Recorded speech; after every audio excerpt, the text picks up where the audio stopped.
Jadi memang agama tidak menyelamatkan ya. Jadi kita harus punya satu sikap ya, bahwa kita menyadari ada kelemahan-kelemahan yang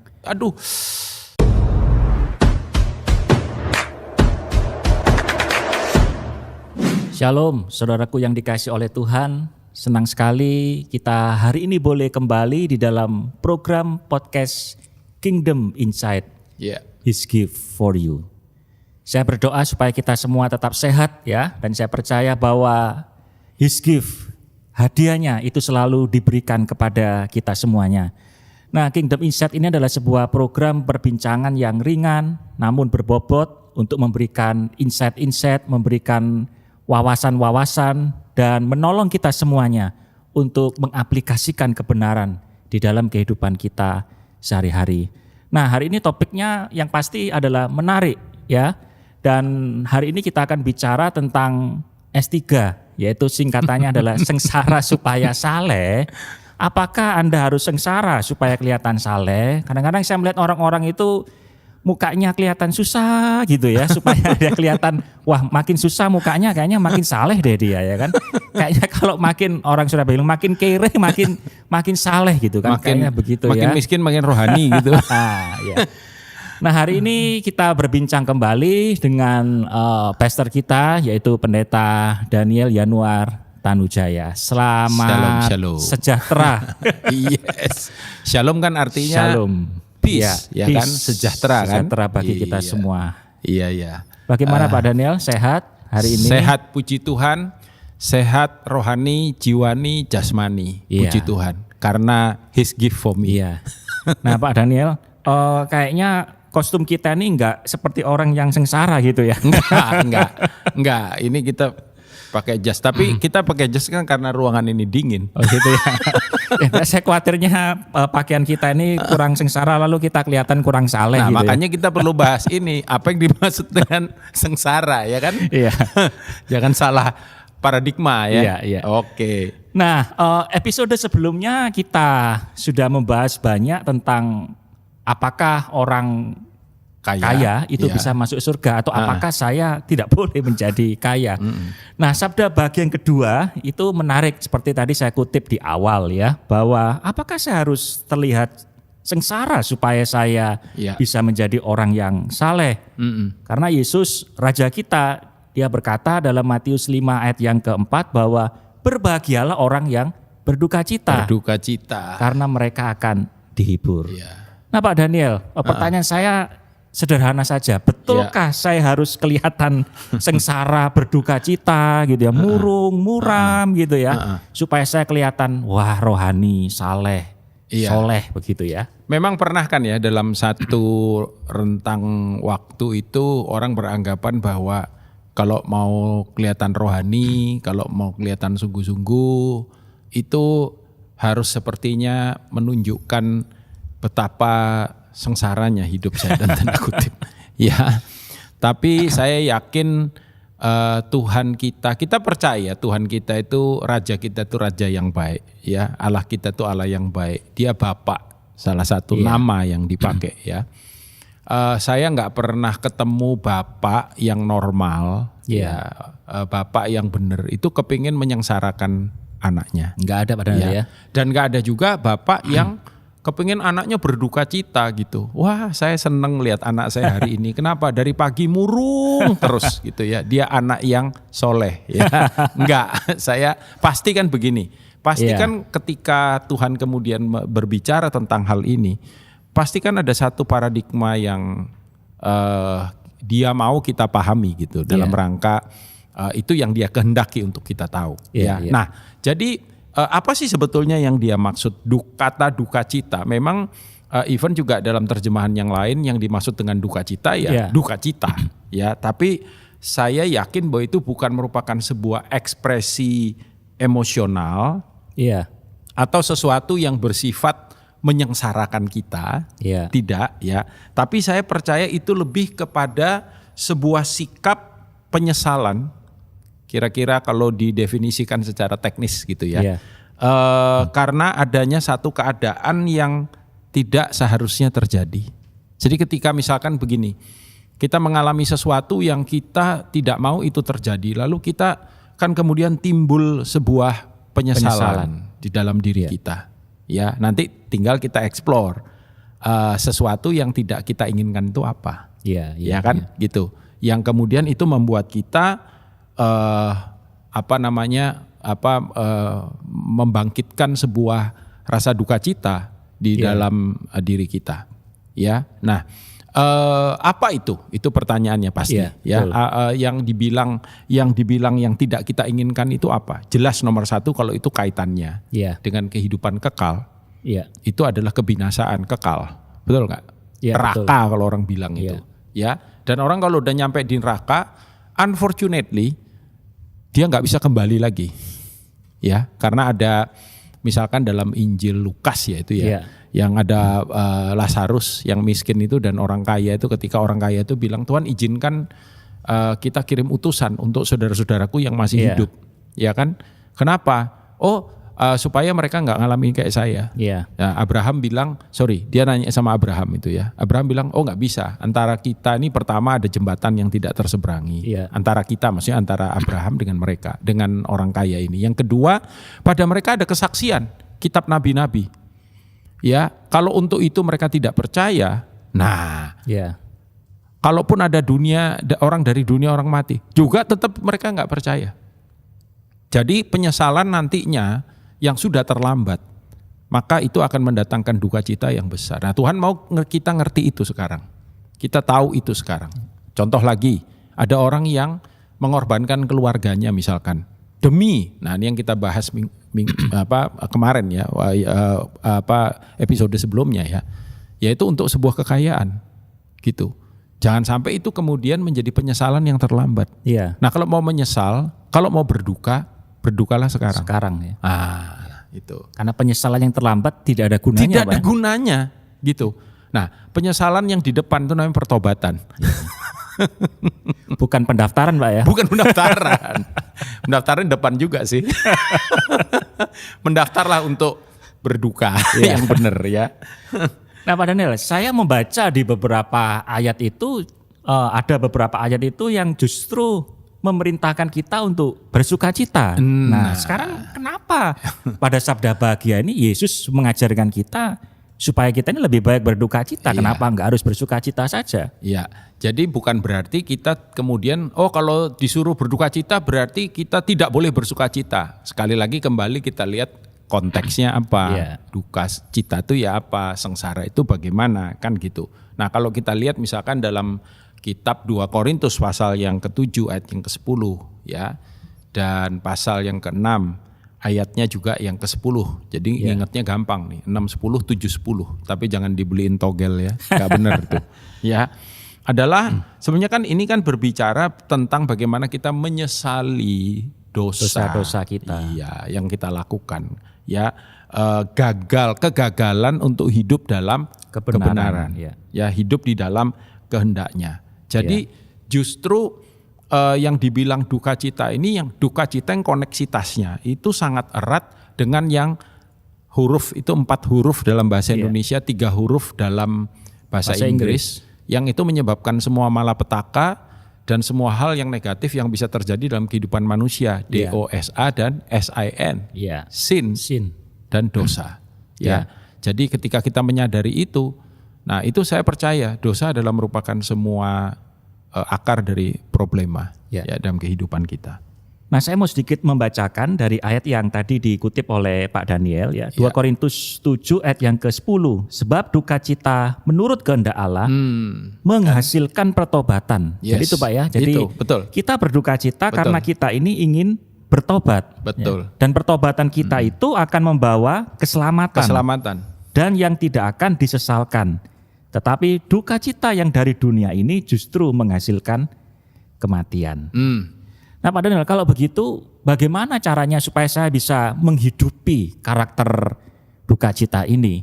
Yang tadi katanya bahwa duka cita bukan berarti bahwa kita harus sedih secara fisik, murung dan seterusnya, nggak bisa tersenyum, tapi lebih kepada sebuah penyesalan atas dosa-dosa yang pernah kita lakukan. Nah, bagaimana saya bisa menghidupi sikap ini, Pak Daniel? Sekali lagi, seperti perbincangan kita sebelumnya ya. Jadi kita ini hidup ya di dalam, maksudnya hidup tuh maksudnya gini, dari kita lahir lalu kita bertumbuh. Sebelum kita bertemu dengan juru selamat kita tuh kan hidupnya itu di dalam kejatuhan begitu. Istilah kejatuhan itu adalah ketika manusia kemudian lebih mempercayai iblis waktu di Taman Eden daripada Tuhan. Ya, dan bukankah hari ini juga itu yang seringkali terjadi, sehingga kemudian Adam dan Hawa kita tahu jatuh ke dalam dosa. Kenapa? Karena pemberontakan kepada Tuhan. Ya, dan puji Tuhan kemudian Kejadian pasal yang ketiga itu yang disebut dengan proto evangel, ini sedikit istilah teknis ya. Proto rencana keselamatan dari awal ya, pakai istilah yang gampang aja ya. Yaitu ketika Tuhan berkata keturunan, the seed of the women ya, benih daripada wanita, dan itu menunjuk kepada juru selamat kita, kepada raja kita yang datang ke dunia ini dan mati untuk dosa-dosa kita. Jadi yang dimaksud dengan duka di situ tuh sebetulnya in order to have joy at the end, kira-kira gitu, ya kan? Jadi kalau duka cita yang kemudian dimanifestasikan, tadi caranya bagaimana? Simple, pertobatan, hidup dalam pertobatan. Dan saya percaya pertobatan itu tidak hanya satu kali, karena kita manusia ini punya karakter yang harus terus diperbaiki, bertumbuh makin hari. Berarti apa? Berarti akan ada pertobatan demi pertobatan demi pertobatan yang kemudian membawa kita hari ke hari jadi lebih baik, jadi makin serupa dengan Dia sendiri. Dan kita bisa melakukan itu karena apa? Karena korbannya, karena karyanya, karena kematian dan kebangkitannya. Berarti justru karena pertobatan itu lalu kemudian akhirnya kita justru akan mendapat sukacita yang sejati. Yes. Ada begitu banyak kita mendengar testimoni kesaksian ya, dari bagaimana misalkan saya udah nggak tahu udah dengar berapa banyak banget gitu, dari awal saya kenal Tuhan secara pribadi, lalu kemudian saya bertumbuh di dalam pelayanan dan saya menyaksikan, dan itu saya alami secara pribadi, tapi saya juga menyaksikan dari kehidupan orang lain. Hari ini saya tidak pernah menyesal dengan keputusan yang saya ambil 33 tahun yang lalu. Wow, 33 tahun. 33 tahun ketika saya masih ada di semester 1 dalam perkuliahan saya. Sekalipun saya dilahirkan sudah Kristen, tapi saya sekaligus ten Kris. Ten Kris tahu nggak? Apa Pak Daniel? Boten Kristen. Sampai saya mengenal Dia secara pribadi dalam kehidupan saya, gitu. Jadi memang agama tidak menyelamatkan ya. Yang menyelamatkan itu adalah Sang Juru Selamat itu, Raja yang datang untuk kita itu. Gitu. Jadi kita harus punya satu sikap ya, bahwa kita menyadari ada kelemahan-kelemahan yang terjadi dalam diri kita, dan kita berduka cita atas kelemahan-kelemahan, atas dosa-dosa yang sudah kita lakukan. Betul. Itu.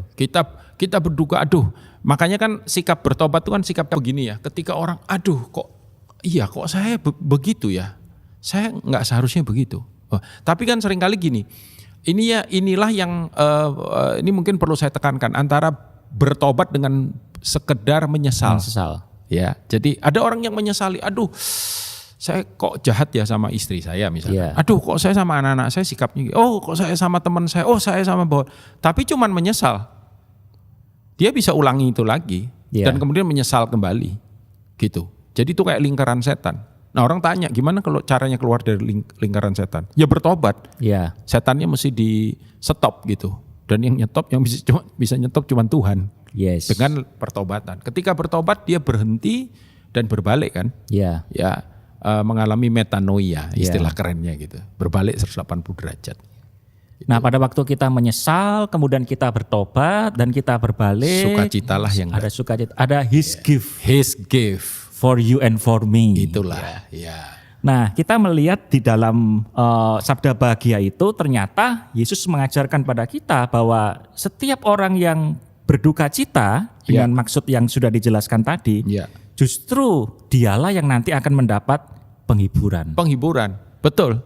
Karena ketika dia menyesal, lalu dia merubah sikapnya, merubah cara hidupnya, terutama merubah paradigmanya. Kan orang juga bisa lihat.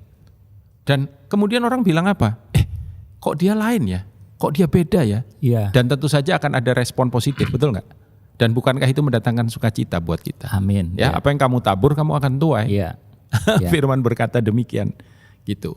Ya, jadi kalau begitu kita mendapat His gift ya, kita mendapat hadiah yang istimewa. Ketika kita menyesal, kita bertobat, karena Allah akan memberikan penghiburan kepada kita semuanya. Tapi saya ulangi sekali lagi, His gift-nya yang the best adalah apa? Kematian dan kebangkitannya untuk kita. Kematian dan kebangkitannya untuk kita. Itulah cure yang paling signifikan yang bisa merubah kita itu. Ya. Itu.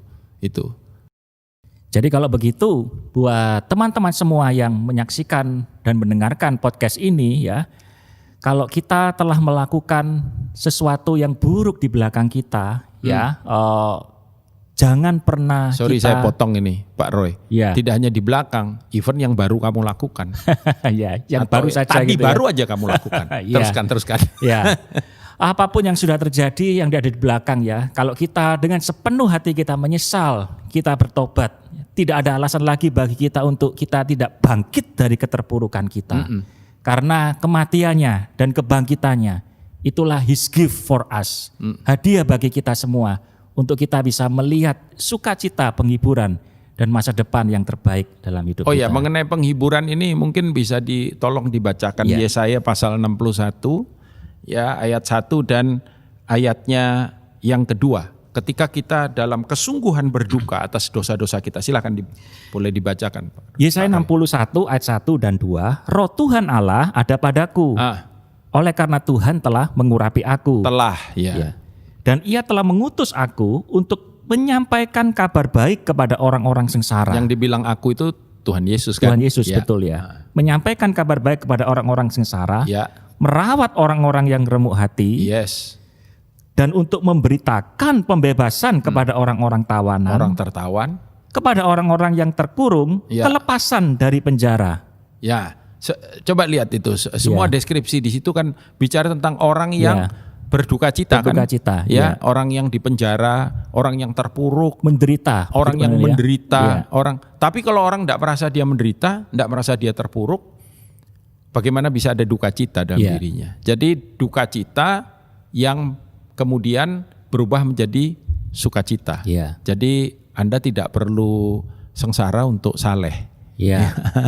Kesalehan itu akan membawa sukacita di dalam kehidupan kita, bahkan sukacita yang kekal. Saya suka dengan istilah sukacita ya. Dan bukan apa ya? Kalau dalam bahasa Inggris ada happiness, ada joyfulness. Joyfulness lebih powerful. Joyfulness rohani. Kalau happiness itu apa istilahnya natural. Ada kata happy, happen. Jadi apa yang terjadi pada kita akan menentukan happiness kita. Tapi joyfulness enggak, gitu. Dan itu hanya Tuhan yang bisa kasih buat kita. Amin. His gift for us. Jadi hadiah dari Sang Raja untuk kita adalah Dia memberikan joyfulness buat kita semuanya. Di ayat yang kedua dikatakan untuk menghibur semua orang yang berkabung. Itu dia, untuk menghibur semua orang yang berkabung. Bukankah itu berduka cita? Berduka cita atas dosa-dosa kita. Jadi kita dapat janji, bukan hanya janji ya, His gift. Hadiah. Karena gift juga punya arti beda loh. Ada reward, ada gift kan? Kalau reward kan karena kita lakukan sesuatu, baru sehingga kita dapat reward. Sesuatu, betul. Tapi kalau gift itu diberikan dengan cuma-cuma. Betul-betul hadiah buat kita ya. Kasih karunia untuk kita. Itu. Jadi berduka cita yang Yesus maksud di Sabda Bahagia itu powerful. Amin. Itu powerful. Nah, percayalah bahwa semua yang Dia minta itu untuk kebaikan kita. Seturut kehendaknya. Nah, kalau begitu teman-teman, sekali lagi jangan kita berduka cita karena hal-hal yang sifatnya adalah fisik ya, tapi kita berduka cita karena kita punya kelemahan ya, dan kita bertobat, menerima korban Kristus, maka kita akan menerima sukacita yang sejati. Kita berdoa. Baik Pak Daniel, Kita bisa berdoa. mendoakan Sekali kita. lagi Bapa, biar kiranya kami boleh memiliki sikap pertobatan yang sungguh-sungguh, berduka cita atas segala hal yang seharusnya tidak dilakukan, tidak dikerjakan, tidak dipikirkan. Penyertaan-Mu atas umat-Mu, bagi siapapun juga hari ini dalam nama Yesus. Amin. Tuhan memberkati. Baik, terima kasih Pak Daniel untuk waktunya. Sama-sama. Bisa bercakap-cakap dan berbincang-bincang. Dan terima kasih buat teman-teman semua yang sudah mendengar, menyaksikan dan melihat podcast ini. Jangan lupa selalu nantikan Kingdom Insight, His gift For you. Haleluya.